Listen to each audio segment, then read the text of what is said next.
So if I lose the overhead projector, it's because it's a bit unstable here. So I might have to jump here and fix it later.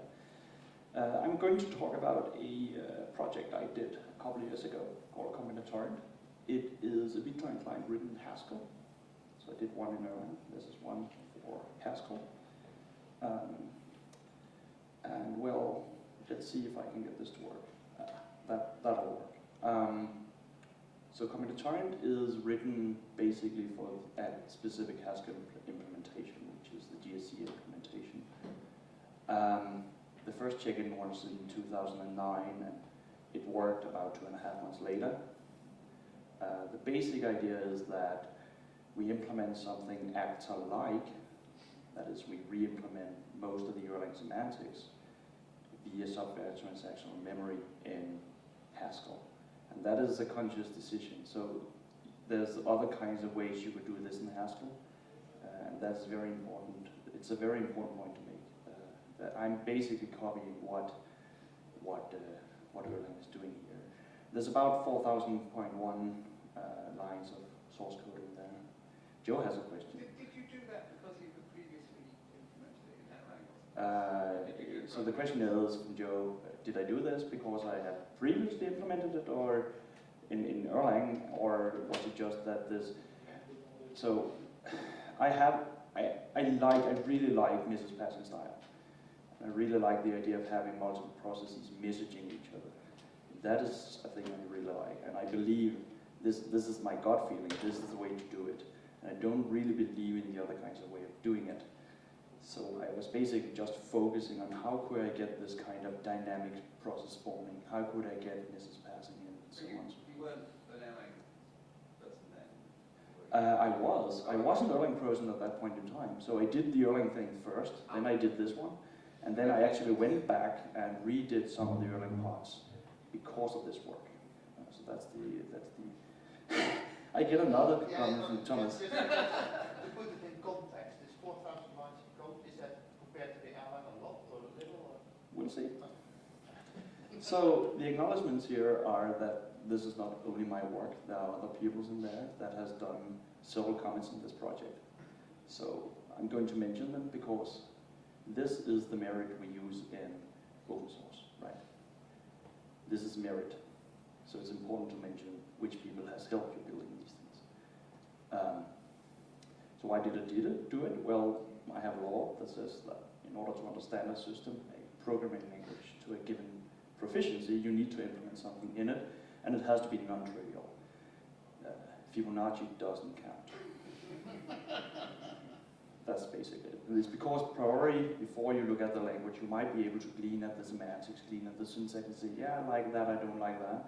But then there's an implementation underneath, and there's a lot of how do you even solve this kind of problem. So after you've done such things, you might have an idea of what is really going on in there.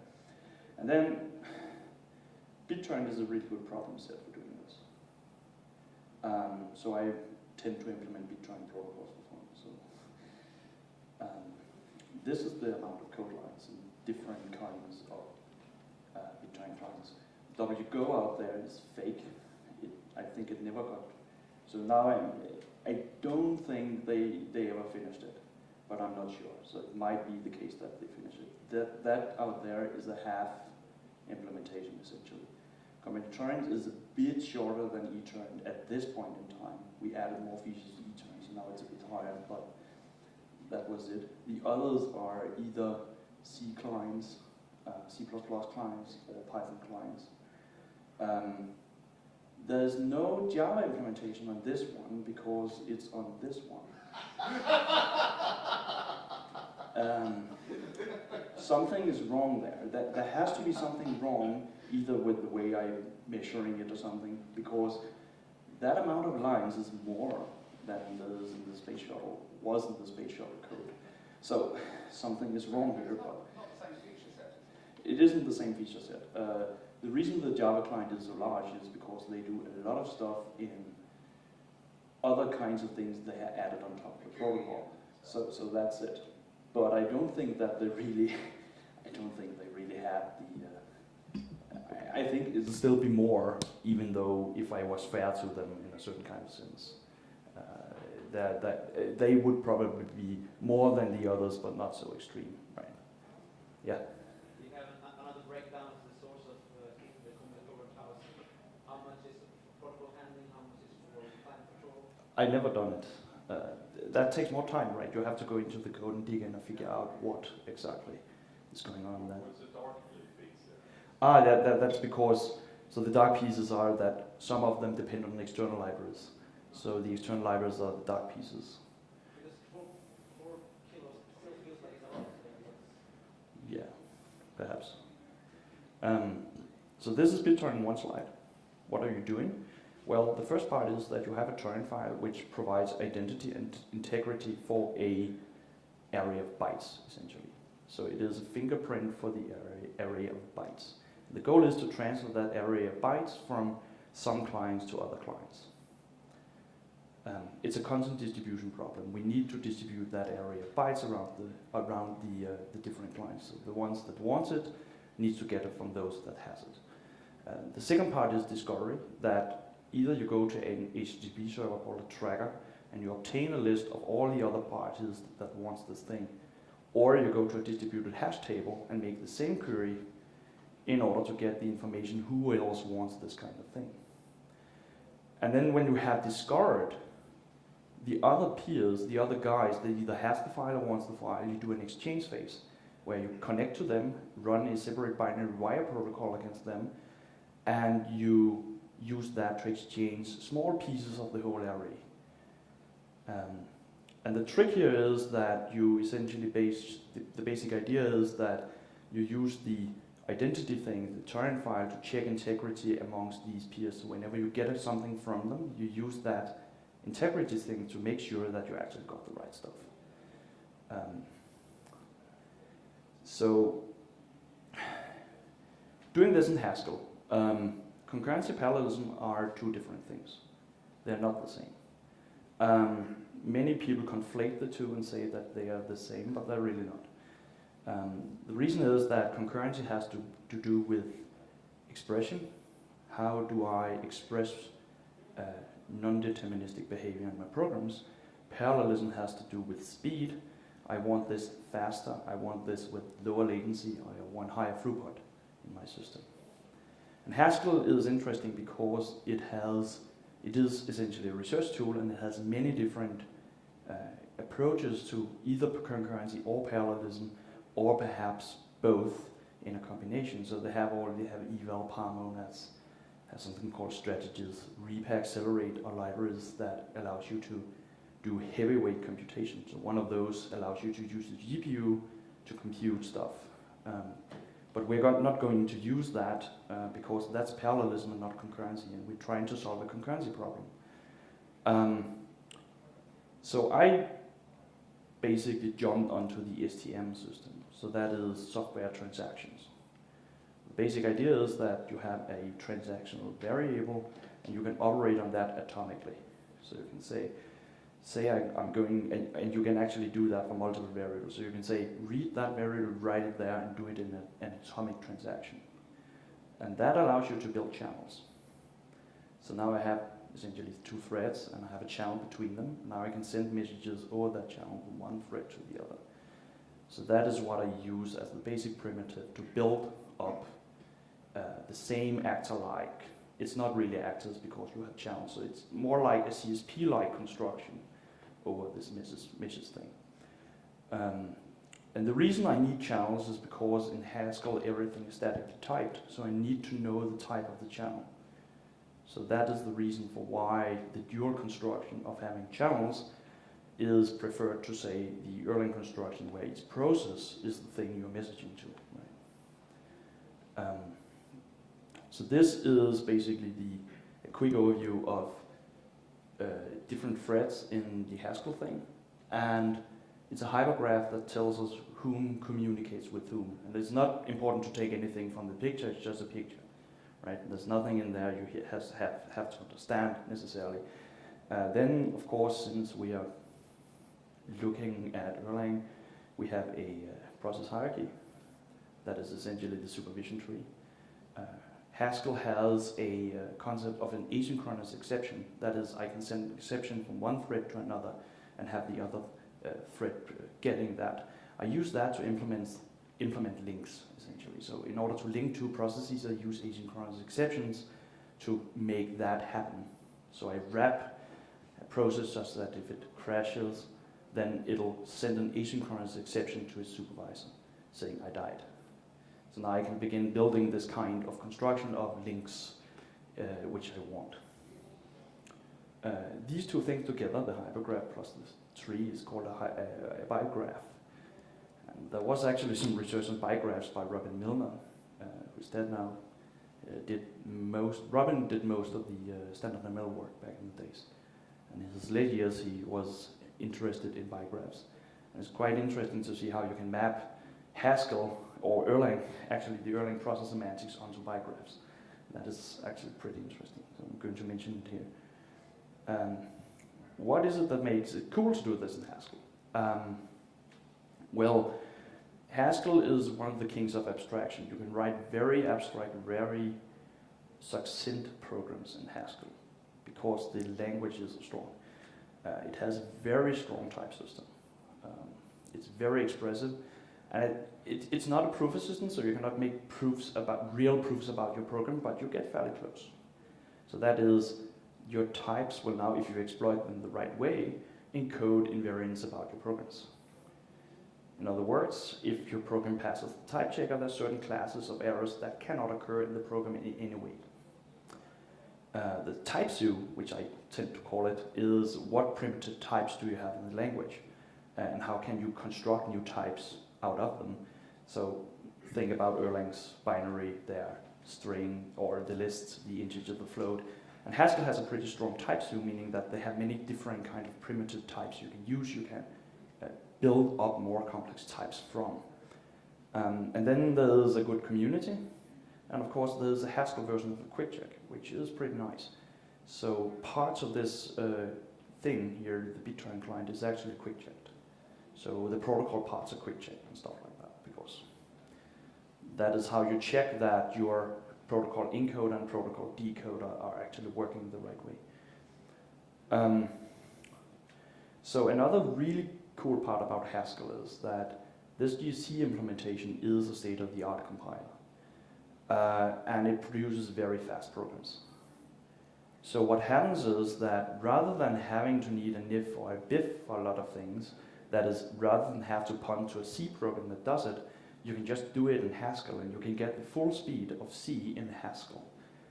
So that means there's no gap between, oh, this has to run faster, so I'm going to implement it, push it down, and going to implement it in C. No, you don't need that.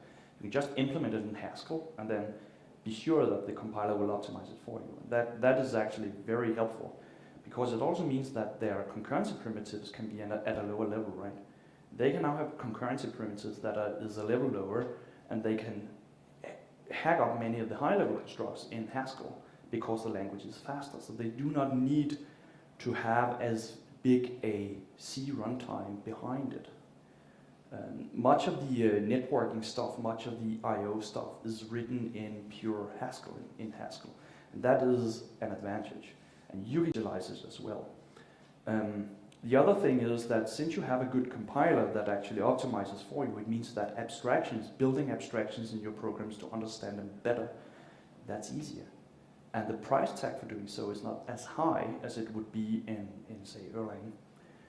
It also means that if you build combinators, that is small functions that combine other functions, that's cheap because the compiler will optimize them for you. So the takeaway here is having a compiler language actually helps, because it means that you are not paying for building an abstraction in your code. It's a statically typed language. So that might sound like a bad idea, but it has type inference. So you are not writing the types explicitly. The compiler figuring out the types, and then it fills in the blanks, so to speak. You can write a type, but then it just checks it. Usually you are not writing very many type specs in your code, because it'll infer most of them. There's very little boilerplate at the type level you have to write in order to make things work due to this inference. And there's a lot of clever tricks that can be played on this type thing. So I have some examples. For instance, in Erlang, we have a regex module. So we can compile a regular expression, we can run a regular expression match against a binary, say. And we have an option list where we say we want back a binary, or we want back a list of indexes at the offsets inside the binary where we have our matches, or we can say we want a string back. Now in Haskell, what they do is that they have this nice concept called a type class. So they say, we have a type class of possible return types from a regular expression match. So that means I don't have to explain explicitly what return type I want. I just assume that I get the right kind of answer. And not just go on and program, oh, it was a binary I wanted, so I just programmed the code as if it was a binary, and it'll work because the compiler can figure out, oh, that must be a binary by inference. And then go in and say, do I have an implementation that corresponds to the fact that there's that it returns a binary? So that means I don't have to, in many cases here, I don't have to explicitly tell the system what I want out. I can basically just make the type system figure it out for me, and then use that thing as as if I had it. And that is good because it means I can change the implementation later without having to change this.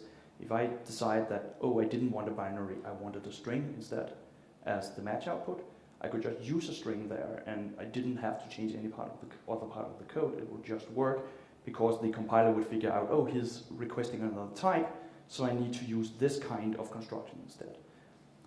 If you want to know more about this, look up type classes in Haskell. It can do a lot of these things, and it helps because it simplifies the amount of code and things you have to write. So another example of using the type system is that these software transactions are what is called a monad in Haskell. So rather than explaining what a monad is, I'm going to explain what it does. What it does to your code is that the type system can guarantee that we cannot by accident do something bad with a transaction. The only way we can solve a transaction is by running it on a function called atomically that basically executes this transaction. So I'm using the type system to protect my code against certain errors. In this case, a wrong use of a software transaction. So those are the kinds of things you must have in mind when programming this language. It's nice that you can use these tricks to make sure that you do not by accident make a mistake in your program. Here is an Erlang, simplified Erlang receive message thing inside etorrent. So this is the Erlang BitTorrent version.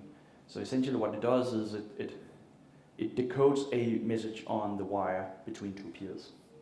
And here it gets a piece message, which is just a number. It's a single byte. That piece macro is a single byte with a given number for the piece message. Then it has an index, a begin, and then some data. So it's part of a transference of the thing we want, or this BitTorrent thing. And then we just decode it into a piece something. The same code in Haskell looks like this. So it isn't much larger.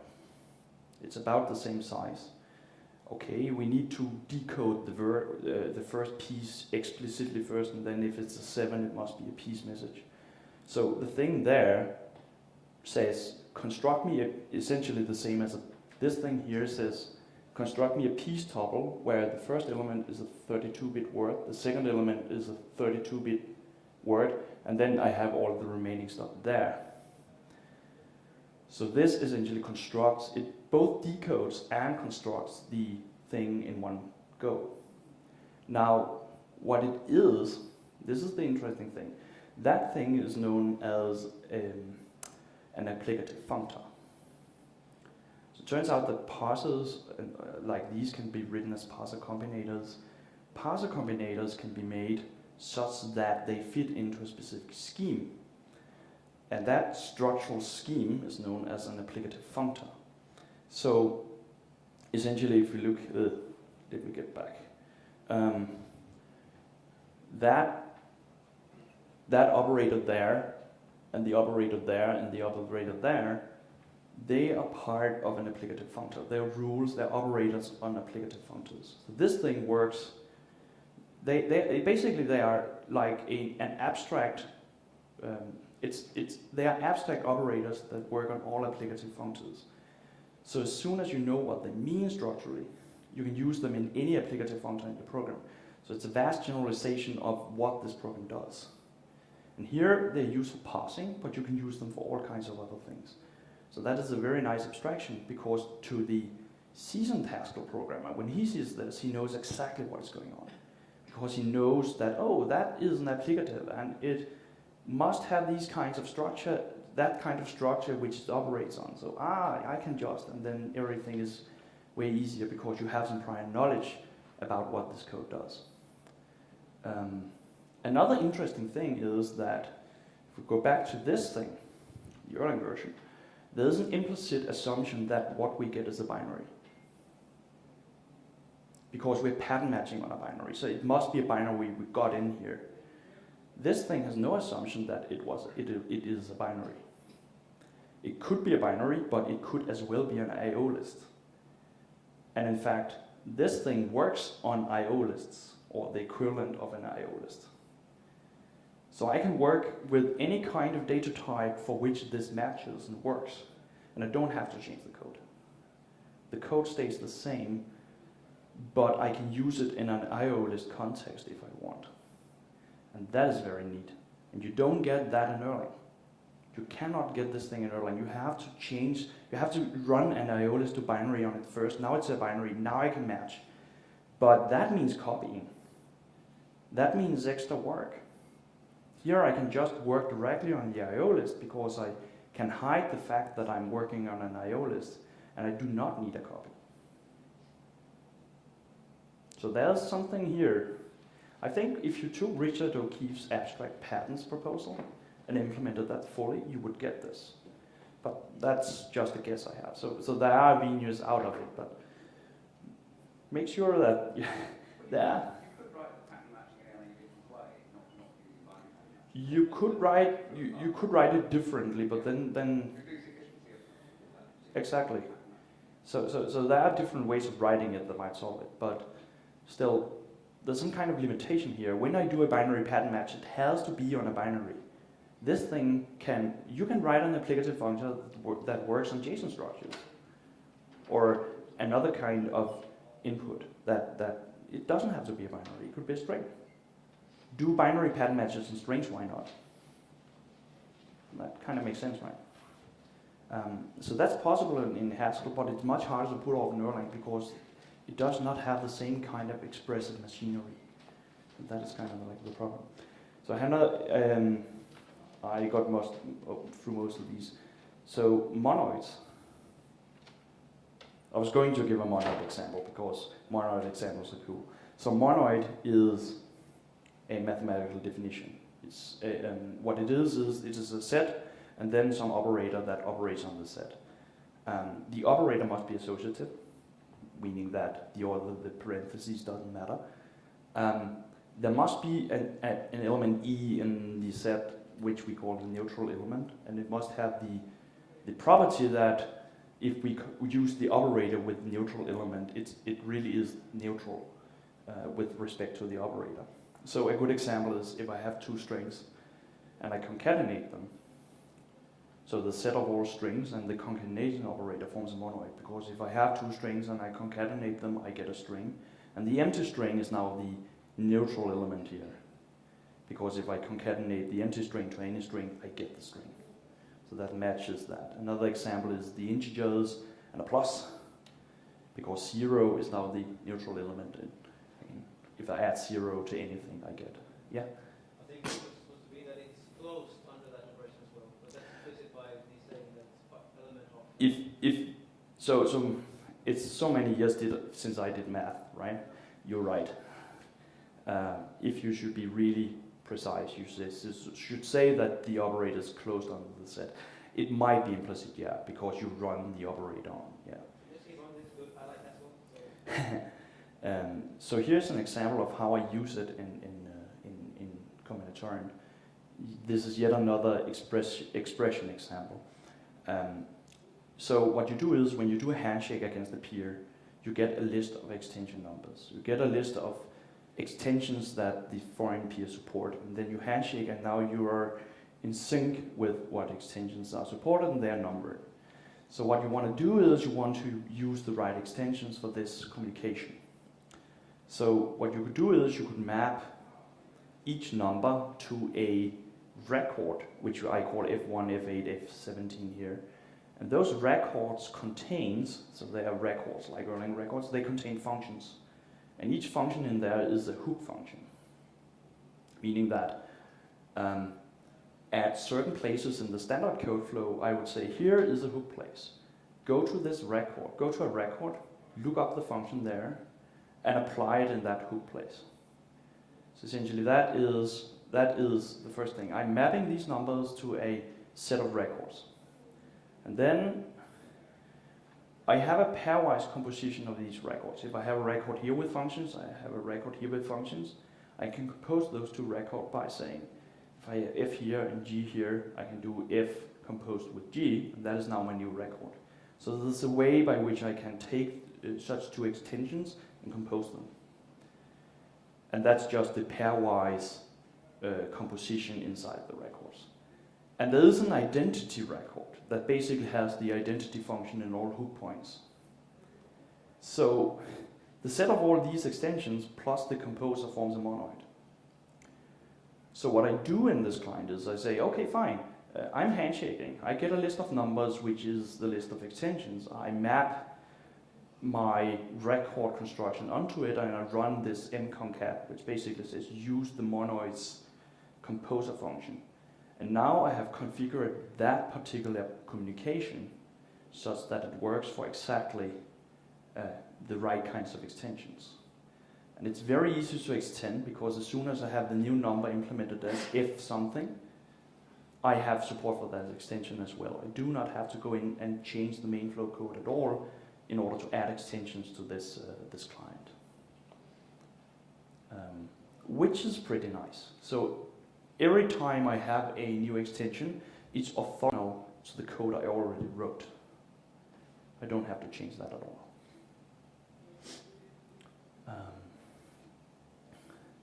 What is the bad thing? The bad thing with Haskell is that it is a lazy. This is my personal opinion, by the way. I don't like lazy evaluation. It creates small, irritating space leaks that are hard to track down in your programs. So that means if you have a BitTorrent client which is long running, it runs for several hours, and it has a small space leak, you will end up having 4 gigabytes of space used. Then you run a heap profiler, so this is the trick for fixing it. You run a heap profiler, you figure out where it leaks. You add some specific strictness annotations so it executes certain parts of the code strict, and hence you avoid these thunk leaks, which is essentially is. When that happens, you can do stuff like this. So what I did in order to hunt down all these kinds of leaks, I did some small sparkline things where I could see that the peak memory usage of the system, so the x-axis are new commits. So as I commit and fix stuff, the peak memory thing goes down. And the same productivity is a measure of how efficient, or how much time I spend with the garbage collector, essentially. So I want that to be pretty high, because I want to spend most time in the program, which means that it's close to 1, and as least time as possible in the garbage collector. So that dip there, where it's 0.14, that's when I did a bug, right? So now I'm creating vast amount of space, and hence I'm garbage collecting all the time. And the last thing is I'm measuring the amount of CPU seconds I use per megabyte downloaded. So that is a measure of how much CPU time am I wasting in order to get a megabyte down from someone. So that is a measure of how efficient I am. And you can see at some point I got all leaks and stuff fixed, so then it began actually performing.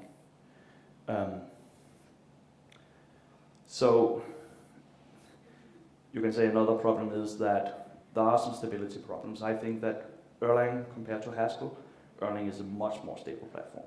It changes more slowly, yes, but it is a more stable platform. And then there's the problem that some libraries in Haskell are complex, very complex.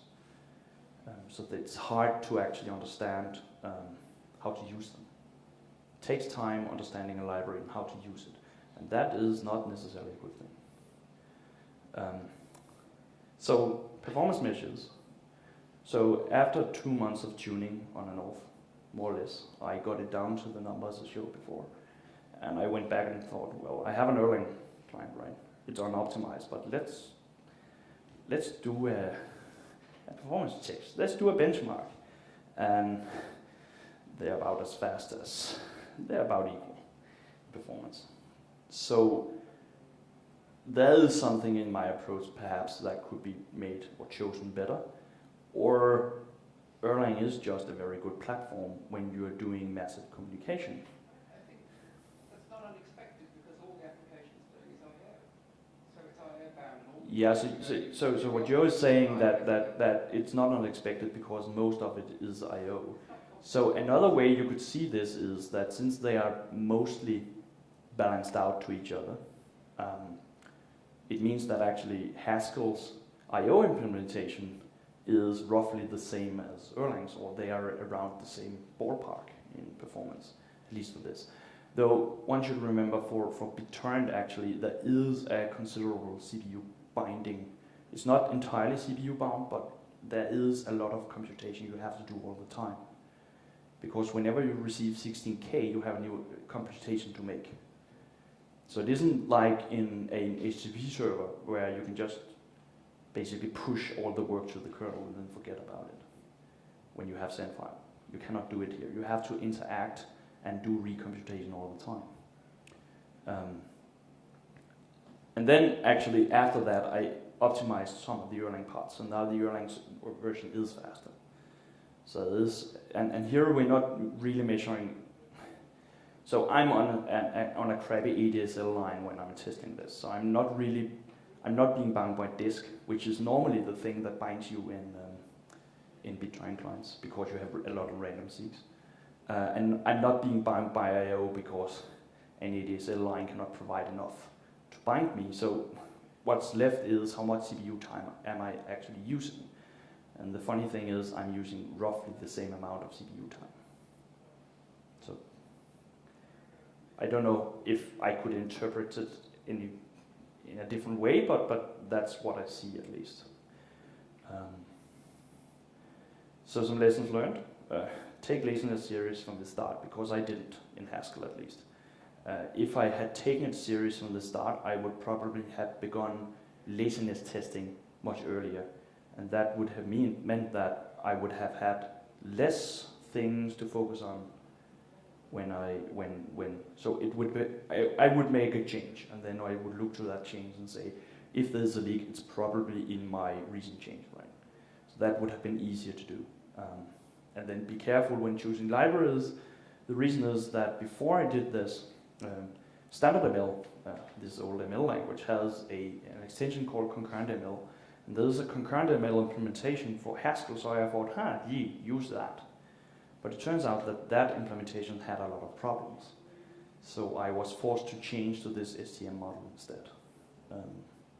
So be careful when choosing your libraries. Yes? I think Intel released some lists for Haskell to leverage multi-core in the end of the 90s. Yeah, there was, but I can't remember if that is about concurrency or parallelism. Because that's the difference you have to make. So whenever Haskell people are talking about this, they might actually, whenever they have a new cool library out there, it might be a parallelism library. So the computation is actually deterministic. The only thing they want is they want to say compress their file on 8 cores, but they're waiting until that compression is done, and the program cannot do anything else before that compression of the file is done. So it's totally deterministic. They just want to exploit the fact that they have 8 cores in the machine. that is often the case. There's another thing. There is a project which Simon Peyton-Jones made, which is called Cloud Haskell, which is an attempt to look into what is cool in Erlang and implement that actually inside Haskell. And that project came after my work here. So there's a very interesting project there to check out if you're a Haskell guy and want to do stuff with this. Yes. Are there other questions? There's one from Thomas. So your CPU bounds, did it go up to very high, or because I can imagine if you have a lot of data, if you have a real fast line, lots of data, Yeah. that you get all the characteristics in what you actually, because then you probably need more CPU that gets the limiting factor. Right. So Thomas' question is that if I wasn't bottlenecked by I/O, either network or disk I/O, what would then happen? So I think that one out of two things. I'm guessing one out of two things could happen. One is that you might have an advantage because you're processing data in bulk suddenly, all of a sudden. So it might be that for instance, Erlang is paying more upfront in order to be better for the parallel case or be better for the high-load case later, right? Or Haskell might be doing the same. So the idea here is that you might have bad numbers at a low load level, but when your load level goes up, that performance graph might actually change. And I haven't done the measurement, so I do not know, but it's very plausible that if you begin loading these systems, then the CPU bounds might be very different because of this fact that some of these implementations might pay with a more expensive data structure with small n for a data structure that performs better at high n. And I could imagine, it's plausible to think that Erlang would do that, for instance, because it's built for that kind of thing. When you say load, you mean the I/O load? The CPU, yeah, so the I/O load. So when for instance, if you're using, so a good example is if you're using epoll or you're using the polling feature, the kernel poll feature in Erlang, you change from a select-based thing to an epoll-based thing.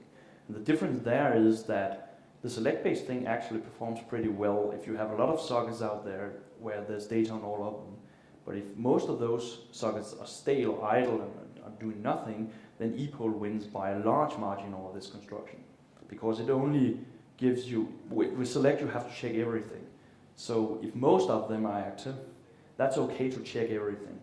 With epoll, you're getting told, oh, it's only number 5 and number 7 that actually got changed. So I only have to check that. So if you have, say, WebSockets, where most of them are idle all the time, then an epoll-based solution is much better. And the select thing would actually, if you're really moving data here, the select thing would work. So yeah, it is about network load in a certain sense. If the network load is different, it might have different kinds of performance characteristics. But it is really hard to say without measuring what the particular performance characteristic would be.